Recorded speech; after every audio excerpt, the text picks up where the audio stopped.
Some curious, some cautious, some already convinced they knew what I would say. But I had not come to speak for their approval. I had come to speak for truth. My brothers and sisters, there is a moment when a leader must rise and say what is in his heart, even if it unsettles the room, even if it shakes old agreements, even if it puts him alone in a place where others fear to stand. I did not come here today as just the president of Burkina Faso. I came as a voice for Africa, for the forgotten, for the overlooked, for those whose stories are written by others without their consent. I turned to the representatives from Israel and I spoke calmly, with no anger in my tone, but with a weight they could feel. I said, we are watching, Africa is watching, the world is watching. We have seen the headline. We're following a developing story out of Washington that could impact every federal employee's retirement with a thrift savings plan. We have seen the images. We have seen the children. We have seen the mothers.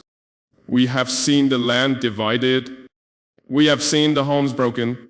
And we cannot pretend we have seen nothing. But I did not rise to condemn. I rose to remind. I reminded the room that justice is not an African concept. It is a human one. That dignity is not a privilege of the powerful. It is the birthright of every child born under the sun. I told them, you do not need to hear my opinion. You need to listen to your own humanity. In Africa, we know the pain of borders drawn without consent. We know the sorrow of families separated by politics and profit. We know the long shadow of division. And so when we see the pain in other lands or parts, recognize it immediately. I spoke to the room and to Netanyahu not as an enemy, but as a witness. I said, we know security is important. We know history is complicated. We know fear runs deep. But we also know this. There is no peace that can be built on the silence of the suffering. There is no victory that can last if it is built on the tears of the innocent. I asked the room, when did we become comfortable watching pain as long as it is far from our own door? I told them, Africa does not stand to take sides. Africa stands to remind the world that the side we must take is the side of wife, of fairness, of dialogue, of courage. I paused and I let the words settle, not because they were loud, but because they were true. Around me some shuffled their papers. Some whispered, some nodded slowly, but I kept my eyes forward, not seeking approval, not fearing judgment, because when you stand for justice, you must stand even when you stand alone. ASI continued to speak. The room seemed to hold its breath. There were no shouts, no protests, just a stillness that only comes when people hear what they did not expect. I looked across the rows of delegates, at the representatives from great powers, at those from small island nations, at those from lands scarred by war. And I spoke not as a politician, but as a human being. I said, what Africa has learned over centuries is simple. You cannot build security on fear alone. You cannot build peace on dominance. You cannot build unity on the denial of another's dignity. Where Africans know the language of struggle, we know the taste of injustice. We know what it means when the world watches and says nothing. So when we speak of the conflict in the Middle East, we do not speak with arrogance. We speak with memory. I told them, we do not come here to take sides in your history, but we cannot be silent when we see pain repeating itself. The children of Gaza, the families of Israel, the people caught in cycles of violence and grief. Their lives are not numbers on a screen. Their stories are not lines in a debate. They are human, and their suffering asks something of us. I turned to the Israeli delegation and said, Prime Minister Netanyahu, you carry the weight of your people's fears, of their dreams, of their past, and of their future. But hear this, Security without justice is fragile. Victory without reconciliation is temporary. And peace without humanity is no peace at all. I spoke these words with care, not as a challenge, but as an offering. Because Africa has no luxury to waste time in the theater of global performance. Africa is too busy healing its own wounds to cheer for the wounds of others. I told the assembly, we are not here to lecture. We are here to remind that the world is watching, that history is recording, and that no leader escapes the judgment of time. When we stand in power, when we sit in negotiation rooms, when we sign papers that shape the fates of millions, we must ask, who will remember this moment? And how will they remember us? As he spoke, I felt the eyes of young people across Africa, of young people across Palestine, of young people across Israel, of young people across the world. They are not fooled by speeches.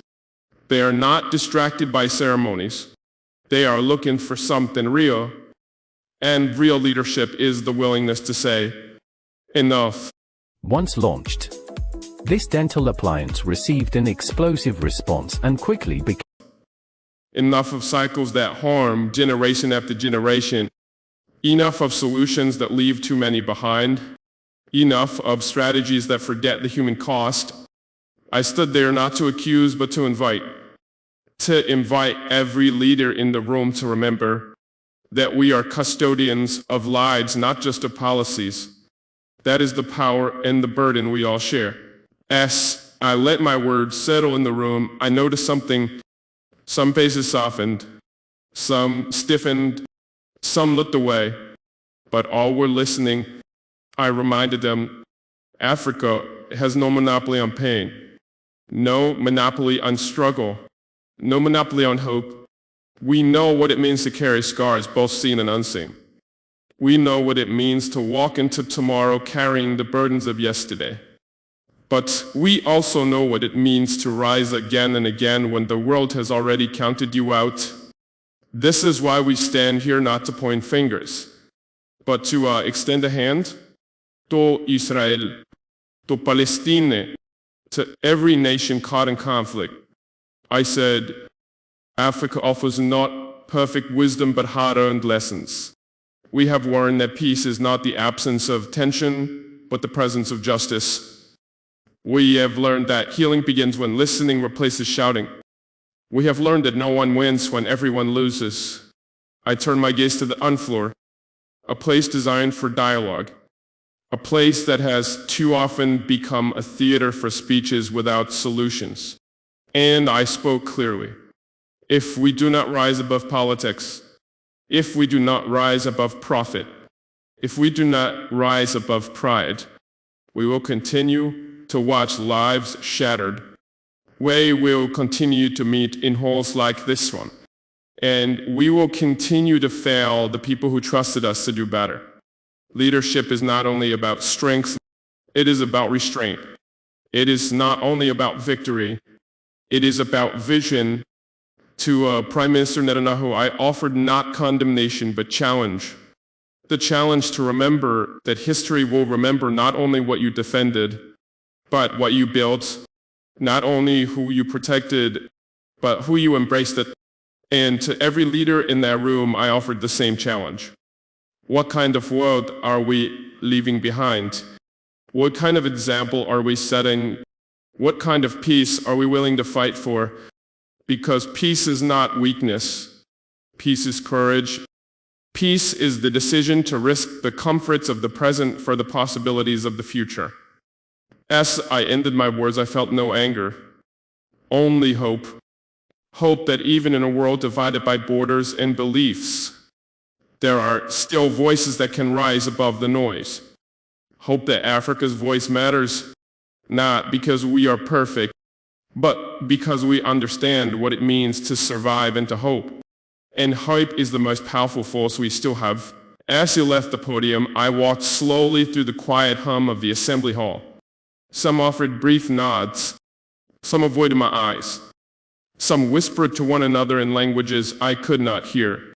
But I was not there for the reactions. I was there for the weight of the moment. On the steps outside the chamber, I thought about what it means to carry the hopes of a nation. It is not about speeches that make headlines. It is about standing for something when it is easier to stand for nothing. Africa has long been invited to the table only to be told to listen. But today I chose to speak, not because I believe my voice is louder, but because I believe silence is no longer an option.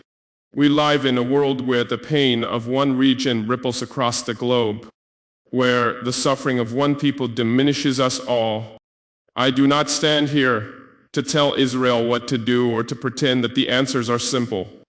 I stand here to remind every leader watching that history moves quickly, and that what we do now shapes what we become tomorrow. To my African brothers and sisters watching from home, I say this: our voice matters, our presence matters, our dignity matters. We are no longer the passive observers of global affairs. We are participants. We are contributors. We are shapers of what comes next. I have seen too much resilience in African mothers to believe that despair is our only option. I have seen too much creativity in African youth to believe that we are destined to follow forever. I have seen too much courage in African communities to believe that our role is only to survive. No, we are here to thrive. We are here to influence. We are here to remind the world that justice is not reserved for the powerful. I call on every nation not to wait until conflict reaches their own doorstep, not to wait until their own children cry out for help, but to stand now, to speak now, to act now, because a world that watches suffering and does nothing is a world that will one day wonder why no one came when it was their turn to need help. If you're waking up 5 times a night just to pee, and your stream is weak, slow, or Africa stands ready to be part of the global conversation, not as a victim, not as a dependent, but as a partner for peace, a partner for progress, a partner for humanity. We may not have all the solutions, but we bring something the world cannot ignore. We bring the reminder that even in brokenness, there is beauty. Even in struggle, there is strength. And even in despair, there is hope. Later that evening, as I sat alone, I thought about the conversations that would follow in private rooms, in diplomatic circles, in newsrooms across the world. They would debate the meaning of my words. They would analyze my tone. They would question my motives, but none of that was my concern. My concern was the grandmother in Gaza holding onto her grandchildren as the night fell. My concern was the Israeli mother praying her children would return safely. My concern was the African farmer listening to distant reports of global conflict, wondering how it would affect his crops, his market, his future.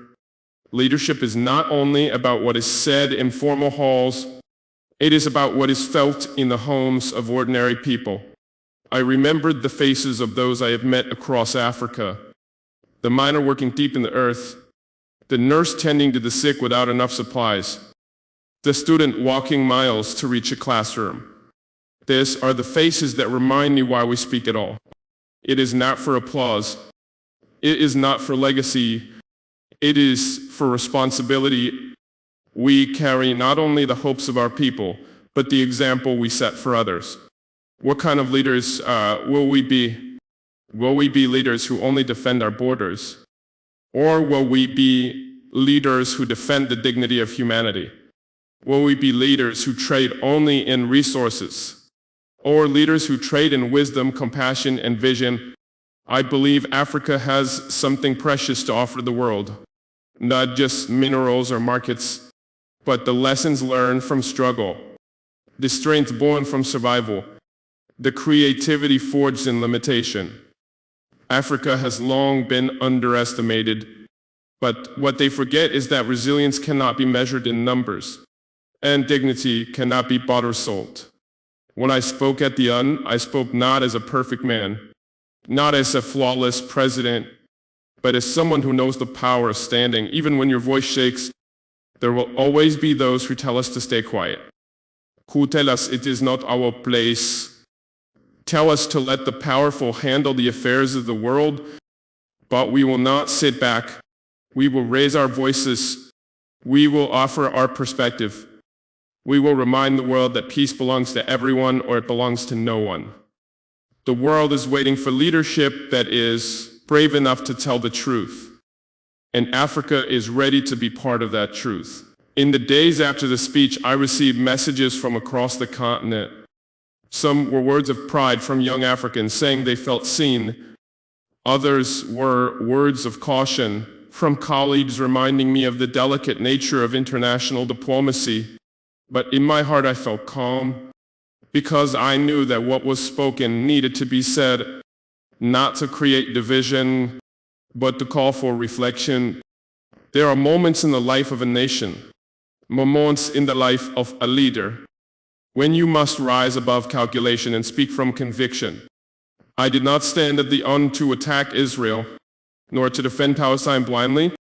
I stood to remind everyone in that room that power comes with responsibility.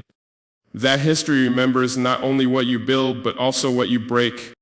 We're live in a time when conflict travels faster than ever. A headline can cross the world in seconds. A tragedy can be watched live from thousands of miles away. And yet too often we numb ourselves. We scroll past images of suffering as if they are just part of the background noise of modern life. But I refuse to believe that humanity is powerless. I refuse to believe that leaders must choose between silence and war. I refuse to believe that peace is an illusion. Peace is possible. It begins with honesty. It grows through dialogue. It is sustained by justice. Africa has known war. Africa has known division. Africa has known exploitation. But we have also known healing. We have known unity in the face of great odds. We have known the power of communities that refuse to give up. This is the voice we bring to the world stage. Not the voice of a continent that wants pity, but the voice of a continent that offers perspective. To Netanyahu, I offered not condemnation, but an invitation to see beyond the immediate, to imagine beyond the political, to act beyond the limits of fear. To the global community, I offered a reminder that every conflict we ignore today will one day shape the world our children inherit. We cannot build walls high enough to keep out the consequences of indifference. We cannot build weapons strong enough to silence the cry for justice. And so I will keep speaking. I will keep calling for balance. I will keep believing that even in the most hardened hearts, there is space for compassion. As the sun set over the city that evening, I stood by the window and watched the lights flicker across the skyline. Each light a life.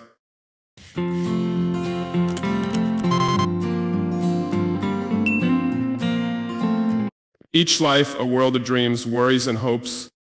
I thought about the young leaders across Africa watching this moment. I thought about the students who debate world events in crowded classrooms, the farmers who listen to the radio in the early morning, the mothers who pray quietly for peace they may never see in their lifetime. I knew that for many, the speech was more than words at a global gathering. It was a symbol that Africa has a voice not shaped by fear or dictated by the powerful, a voice willing to speak truths that matter. But I also knew that symbolism is not enough. We must move beyond speeches into action. We must translate words into policies. We must build bridges not only with nations far away, but between each other. Africa's strength lies not only in what we have, but in what we can become together. This is why I speak not only to global powers, but to our own leaders across the continent. We must stop waiting for permission to lead. We must stop measuring our success by how much we are accepted by those outside. We must begin to see that Africa's unity is its greatest untapped force. When we stand together, we are not just 54 countries on a map. We are a billion dreams, a billion innovations, a billion solutions.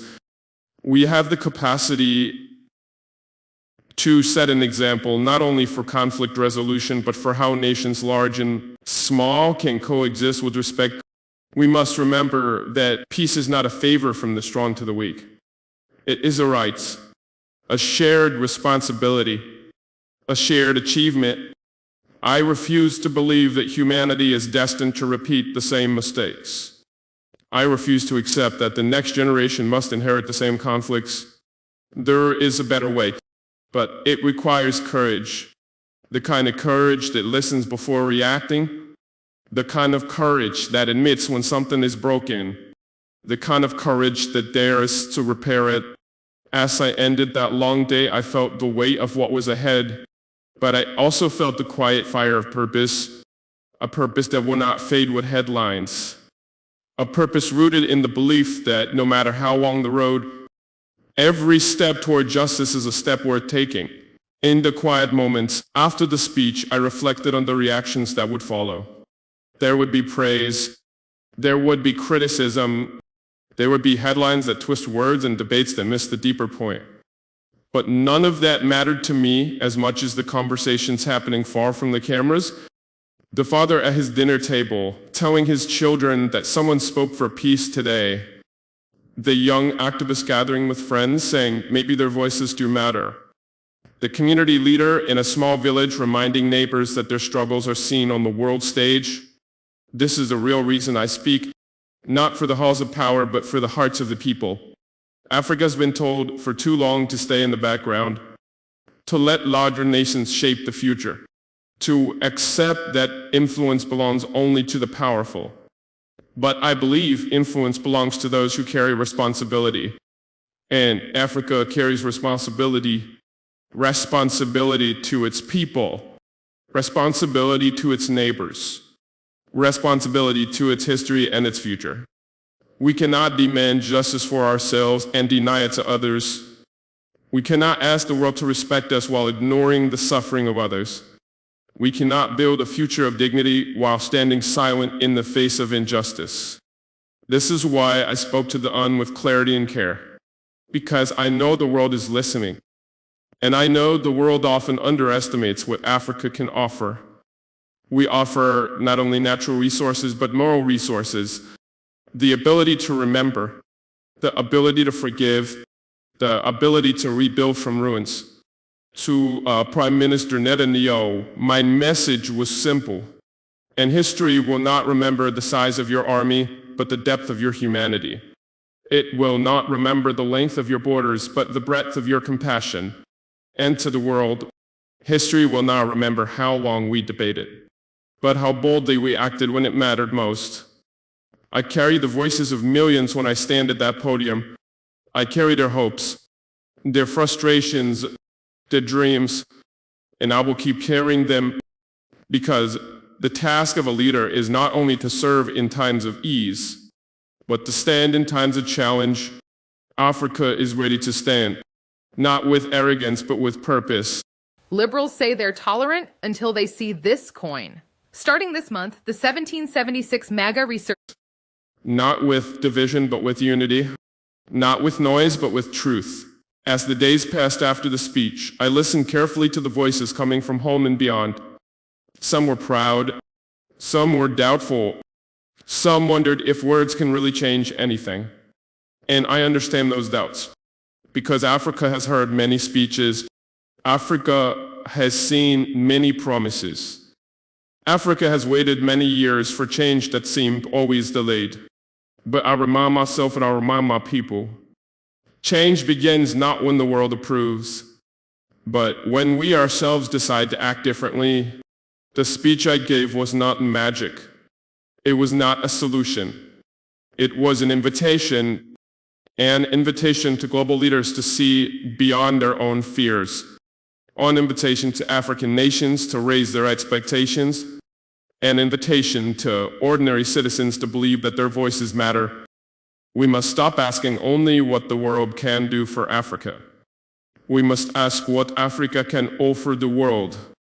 We can offer a resilience born of hardship. We can offer innovation born of necessity. We can offer wisdom born of generations who survived and dreamed, but we must also hold ourselves accountable. Accountable for how we govern, accountable for how we share resources, accountable for how we treat one another within and across our borders. To speak of global justice while ignoring local injustice is hypocrisy. To demand dignity from abroad while denying it at home is failure. This is why I do not see the role of Africa as simply a moral voice for others. We must be a moral voice for ourselves. We must build economies that serve the many, not the few. We must protect freedoms that allow voices to rise without fear. We must strengthen systems that outlast personalities in politics. When Africa walks into the room, we must walk not as guests, but as equals. And equality is not given, it is earned. I believe Africa is earning it. Every time we refuse corruption, every time we invest in youth, every time we push for solutions made at home, as I prepare for the next steps, I carry this conviction that the world may not always listen right away, but the echoes of truth never fade. As I stand here reflecting on the journey that brought me to that stage, I realized that this was never just about one speech. It was about breaking a silence that has lasted too long. For years, Africa has been spoken about, but not spoken to. Watched, but not heard. Measured, but not valued. But no more. We have stepped into a new chapter. A chapter where we no longer wait for others to define our place. Where we no longer apologize for raising our voices. Where we no longer stand at the edge of global conversations, but at the heart of them. When I spoke to the UN, I did not bring threats. I brought truth. I did not bring blame. I brought balance. I did not bring anger. I brought urgency. To Prime Minister Netanyahu, I did not speak as an opponent. I spoke as a fellow leader who understands the weight of responsibility, who understands that every decision carries not only political consequences, but human ones. And to every leader who heard my words, I say this. History is not written only in treaties and transactions. It is written in how we treat the most vulnerable, in how we handle conflict, in how we build peace that lasts. To my African brothers and sisters, you are not bystanders in this world. You are participants. You are architects of a future that is waiting to be shaped by your hands. You must believe this even when the headlines say otherwise, even when the challenges seem overwhelming, even when others underestimate your strength. We do not rise because others allow it. Why rise? Because we choose it. And when Africa rises, the world will feel it, not as a threat, but as a gift of resilience, a gift of vision, a gift of leadership forged in the fires of experience. As I close this chapter, I carry no regrets. I carry resolve, the resolve to keep speaking even when the room is uncomfortable, the resolve to keep building even when the task is heavy, the resolve to keep believing even when the world is slow to change. Because one thing is certain, the time for Africa is not tomorrow. It is now, and we will meet this moment with open eyes, with steady hands, with unshakable hope.